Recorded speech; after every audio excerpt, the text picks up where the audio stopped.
Добрый день, меня зовут Камашева Римма Гильмановна, я менеджер по олимпиадам общественного фонда «Образовательный фонд Айканат».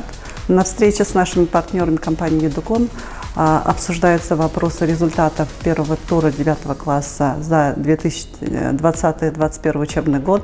Надеемся в дальнейшем на плодотворное сотрудничество с компанией «Едукон» для развития сельского образования.